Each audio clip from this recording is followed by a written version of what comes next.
No quiero hacer nada y te abro.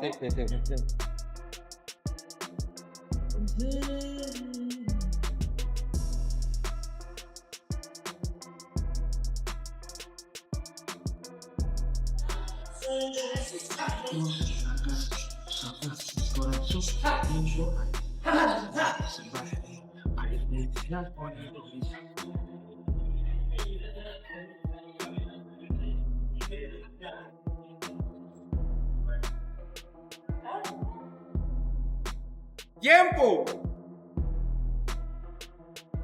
¡Tiempo!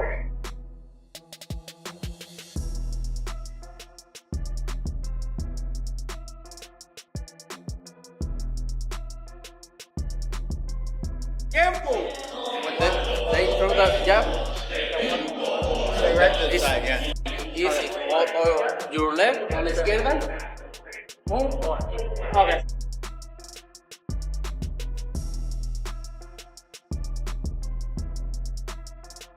Tiempo. Throw me like boom. No. Okay.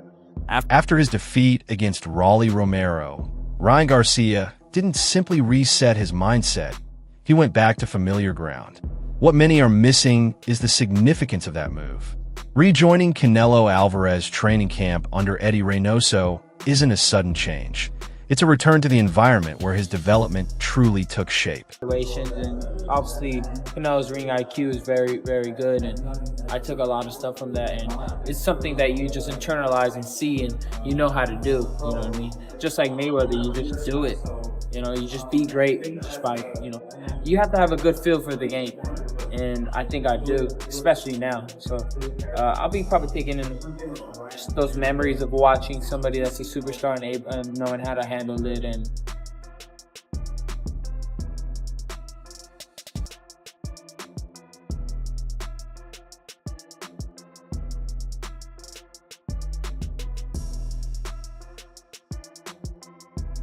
Yeah, right.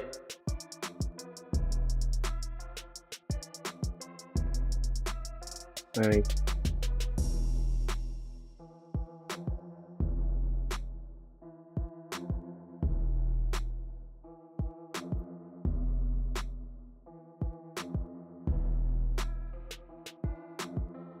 This is the environment where Ryan first absorbed discipline, patience, and the routines of a true champion.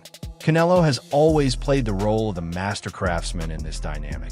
Someone who recognizes exceptional ability, but understands that talent without control doesn't last.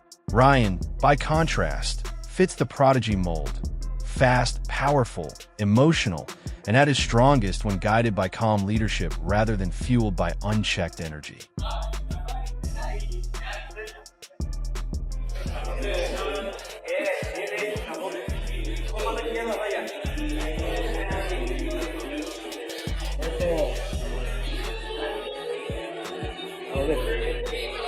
Go. Feeling strong.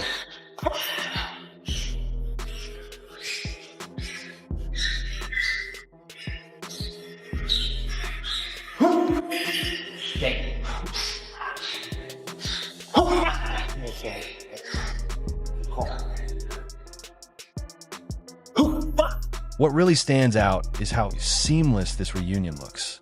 There's no tension, no damage control, just focus and effort. It feels less like a return and more like a continuation. Canelo has always wanted the best for Ryan, even during the time he stepped away. And now that he's back, the standard hasn't changed. Mature, commit fully, and learn how to be dangerous with discipline.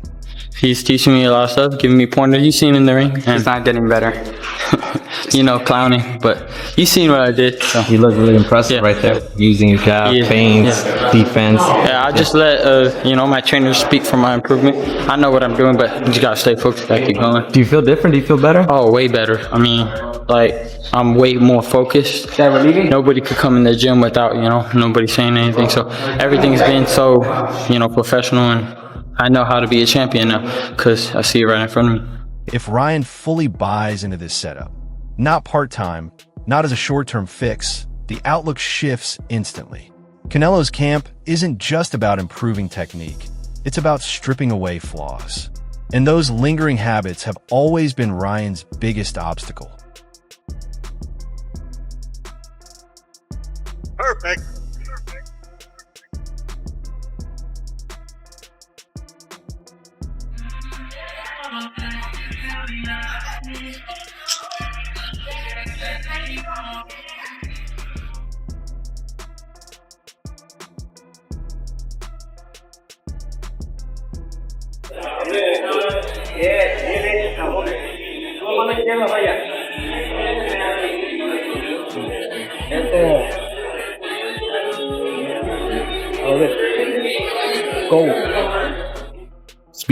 Speed has never been the question.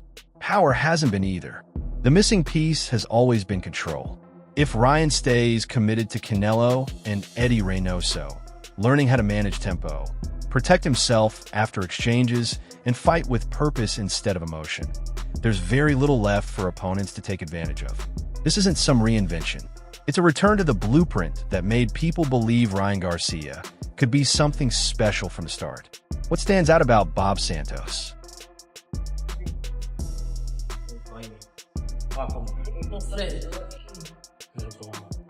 Por acá, ahí derecha y gancho, derecha y gancho, vámonos.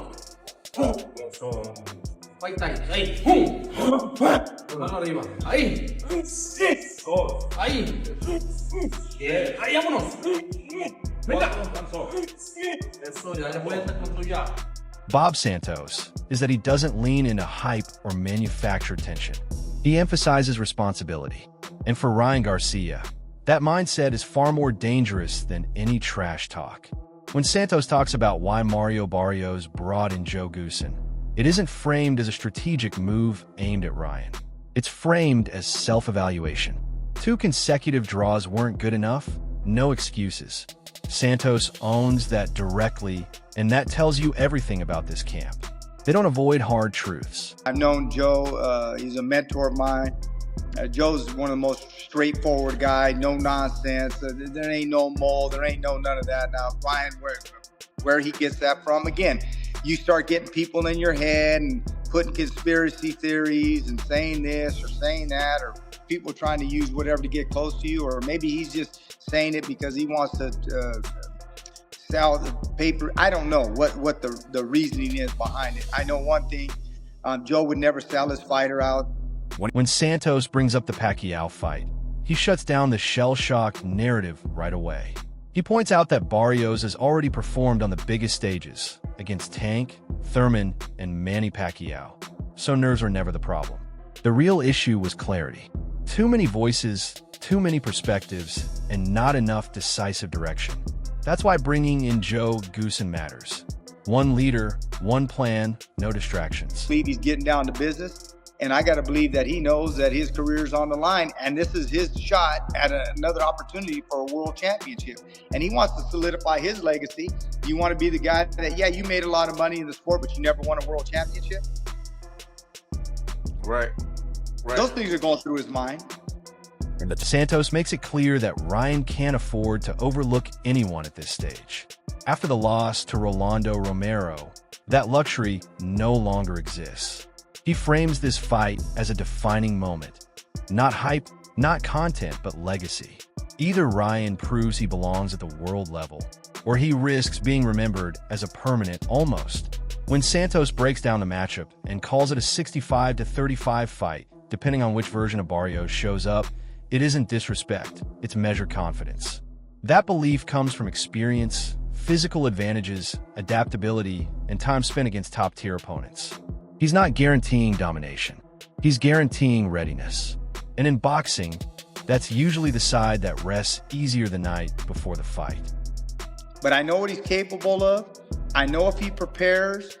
I know if he listens to Joe in the corner and does what he needs to do with his physical capabilities. I think he has a variety of things that Ryan Garcia can't do. Ryan Garcia, has yet to win a world championship, and Ryan Garcia has not fought the level of competition that Mario Barrios has. The mood shifts once Jeff Mayweather weighs in. He doesn't sound impressed, emotional, or interested in storylines. He sounds like a veteran breaking things down to one simple question: which version of Ryan Garcia is actually going to show up? He doesn't avoid that uncertainty. He treats it like the central issue of the fight. And he's not wrong. In his view, everything hinges on Ryan being fully present. That seasoned shorthand for acknowledging the talent is obvious, but consistency is still the question. Listen to how Jeff talks about Mario Barrios. There's no hype and no dismissal, just a calm assessment. Skilled, composed, capable of punching, and experienced.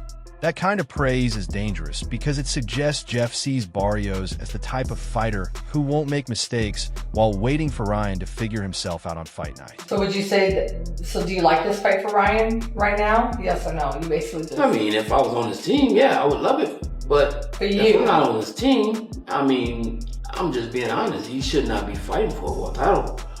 And he's just coming off a loss.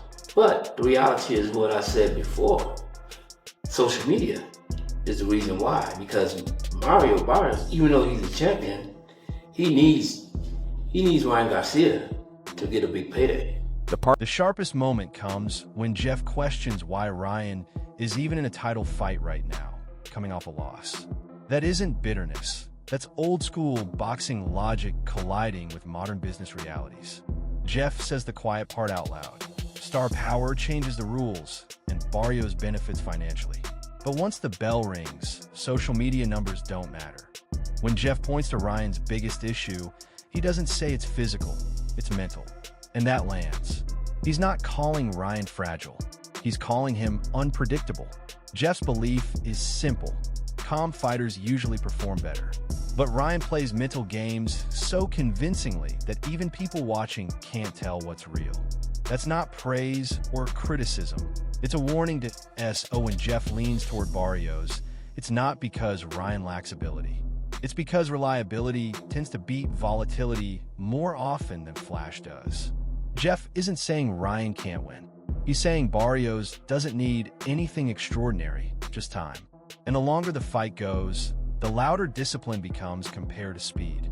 Well, I think if Ryan doesn't win this fight, and I'm not gonna say his career is over, but he definitely should not be fighting for another world championship no time soon. Ryan is a brilliant fighter.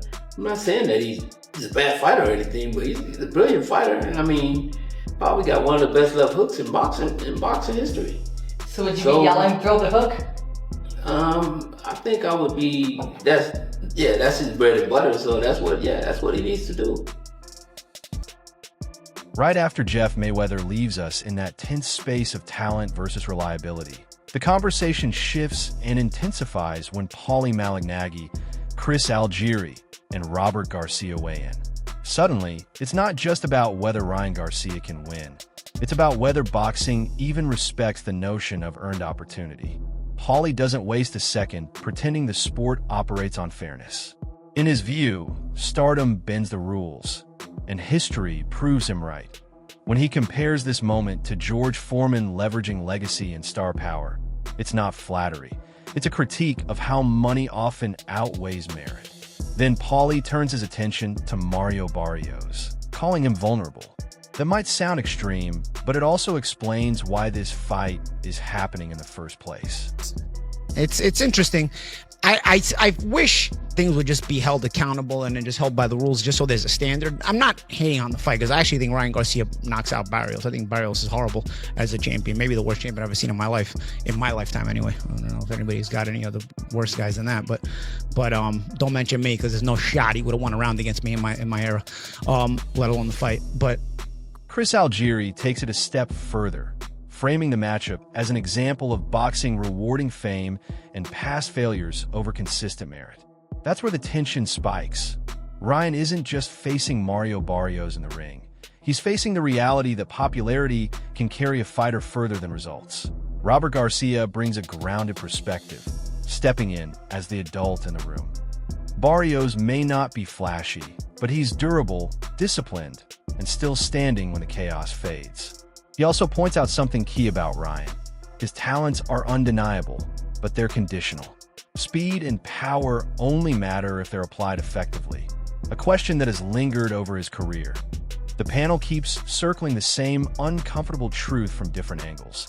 This fight exists because boxing allows it. Ryan is a star chasing a shortcut, while Barrios is a champion many thought they could overlook. And the sport simply lets it play out. That's why this matchup feels less like a title fight and more like a referendum.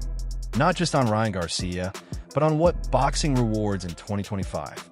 He's probably the luckiest guy, you know, when it comes to being a world champion and getting the big fights, because everybody wants to fight him. Everybody wants to beat him. Everybody thinks they could beat him. But when the bell rings, you know, Barrios is a fighter. He's a warrior. He prepares himself. You know, he might not be the most talented fighter, but he's in there, you know. Probably, hopefully he is investing his money. He's like Destiny's Child. He's a survivor. When you put it all together, this fight isn't about highlight reels or press conference drama. It's a full-on test of identity. Ryan Garcia is at a crossroads. Chaos or control. Boxing's most gifted what if, or finally the polished fighter everyone's been predicting. Heading back to Canelo's camp send a message. Barrios tightening his team and bringing in Goosen send a message. Jeff Mayweather raising concerns about consistency? That's a warning. Paulie and Algieri pointing out boxing's business side? That's the backdrop. Nothing here is accidental. Point one camp is betting on structure, discipline, and patience. The other is betting on timing, speed, and whether maturity finally shows up in the ring. That's why this matchup is dangerous in both directions. If Ryan locks in, it could be a breakthrough performance. If he drifts, Barrios doesn't have to be spectacular. He just has to show up. That's the tension. That's the gamble. What's your take? Does Ryan's return to discipline change the game? Or will Barrios' steadiness expose the gaps as the rounds go on? Drop your thoughts in the comments, and